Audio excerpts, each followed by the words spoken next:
కీర్తనల గ్రంథము 26వ కీర్తన 11వ చరణం చదువుదాం. ఇక్కడ భక్తుడు, మరి దావీదు భక్తుడు కూడా తన అనుభవాన్ని, తన భక్తిని కూడా దేవుని ముందు పెడుతూ ఉన్నాడు. ఏ రీతిగా మాట్లాడుతూ ఉన్నాడో ఆ మాటను ఇప్పుడు మనం ధ్యానం చేద్దాం. చదవండి.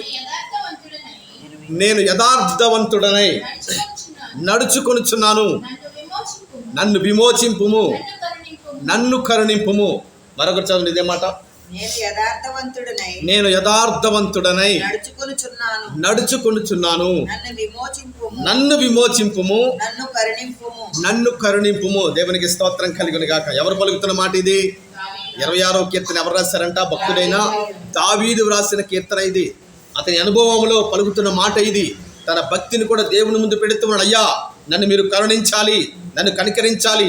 ఎందుకనంటే నేను యథార్థముగా మీ దృష్టికి నడుచుకుంటున్నాను కనుక నాలో యథార్థత ఉందయ్యా, నన్ను మీరు పరిశీలించండి, నా హృదయాన్ని పరిశీలించండి.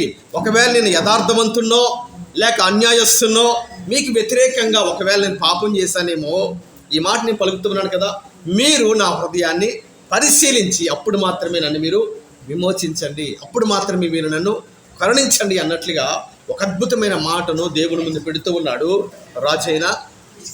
ఇక్కడండి, ఇక్కడ 26వ అధ్యాయము 26వ దావీదు. దేవునికి స్తోత్రం కలుగును గాక. ఇచ్చికే అయిపోయింది. ఇప్పుడు ఎక్కడికి వచ్చాం మనం?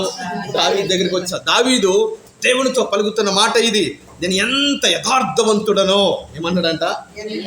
నేను ఎంత యథార్థంగా నీ సన్నిధి నడుచుకుంటూ ఉన్నాను కదయ్యా, నన్ను మీరు విమోచించండి అయ్యా, నన్ను మీరు కరుణించండి. ఎందుకంటే నేను శ్రమలో ఉన్నాను, ఇరుకులో ఉన్నాను, ఇబ్బందుల్లో ఉన్నాను, నాకెవరూ లేరయ్యా, మీరు మాత్రమే నా దైవము, మీరే నా కేడము, మీరే నా కొండ, మీరే నా కోట.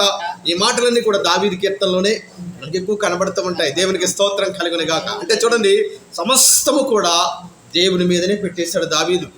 తల్లి అయినా తండ్రి అయినా ఏదైనప్పటికీ కూడా దావీదుకి దేవుడే సమస్తం అన్నమాట. దేవుని నామానికి మహిమ కలుగును గాక. ఆ రీతిగా ఇక్కడ అద్భుతమైన మాట, నేను ఎంత యథార్థంగా నడుచుకుంటూ ఉన్నానో నన్ను మీరు జ్ఞాపకం చేసుకో దేవా అన్నట్లుగా దావీదు మరి దేవునితో పలుకుతున్న మాటని ఇక్కడ మనం చూస్తున్నాం. కాబట్టి మనము కూడా దేవునితో ఏం చేయాలంట? మన భక్తిని పెట్టాలి. నేను ఎంత సత్యముతో, ఎంత విశ్వాసముతో, ఎంత నమ్మకంగా ప్రార్థన చేస్తున్నానయ్యా అని మన నోటి నుంచి ఒక్క నిజాయితీతో కూడిన మాట అయినా రావాలి. దేవునికి స్తోత్రం కలుగును గాక. ఈ లోకముతో కానీ, ఈ లోక మనుషులతో కానీ నేనేమాత్రము కూడా నాయనా ఇదిగో కలవకుండా వాటిని నేను అభ్యసింప చేయకుండా, ఇదిగో నీవు నాకు ఇచ్చినటువంటి కట్టడలను, నీవు నాకు ఇచ్చిన వాక్యాన్ని, వాటి ప్రకారంగా నేను నడుస్తూ ఉన్నానయ్యా అని మనం చెప్పగలుగుతున్నామండి.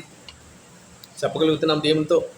నేనెక్కడా కూడా రాజీ పడకుండా, నేనెక్కడా కూడా పడిపోకుండా నీ వాక్యానుసారంగా మాత్రమే నేను నడుస్తూ ఉన్నాను అని మనం కాన్ఫిడెంట్గా, ధైర్యంగా ఆ మాటను దేవునితో చెప్పగలమండి? చెప్పాలి మీరు. ఎందుకని చెప్పలేము అంటే అక్కడక్కడ మనము తప్పటడుగులు వేస్తున్నాం. అందుకనే ధైర్యముగా ఒక హిజ్కియా వలె, ఒక యోబు వలె, ఇక్కడ దావీదు వలె మనం చెప్పగలమా? ధైర్యంగా చెప్పలేకపోతాం. ఎందుకంటే మనం ఏం చేస్తూ ఉన్నామంటే భక్తిలో పడిపోతూ ఉన్నాము గనక, ఇదిగో మరి రాజీ పడిపోతూ ఉన్నాము గనక, ఇదిగో మరి లోకానుసారంగా మనం నడుస్తూ ఉన్నాము గనక ఆ మాట మనము చెప్పే ధైర్యము మనలో లేదు. ఎప్పుడైతే మనం నడుస్తామో అప్పుడే మనము చాలా ధైర్యంగా హిజ్కియా వలె మనము మాట్లాడేటువంటి సత్తా మనలో ఉంటూ ఉంది. దేవునికి స్తోత్రం కలుగును గాక. అంత స్థితిలోకి రావాలనే దేవుడి రాత్రి మనతో ఈ యొక్క అద్భుతమైన వాక్యాన్ని మన ముందు పెడుతూ ఉన్నాడు దేవుడు. దేవునామానికి స్తోత్రం కలుగును గాక. మనము కూడా మన ప్రవర్తన ఎలా ఉందో, నడవడిక ఎలా ఉందో దేవుని దగ్గర మనం రుజువుపరుచుకునే వారుగా ఉండాలి. అయితే ఎవరు రుజువుపరుచుకున్నారంటే మరి రాజైన హిజ్కియా, రాజైన దావీదు. దేవునికి స్తోత్రం కలుగును గాక.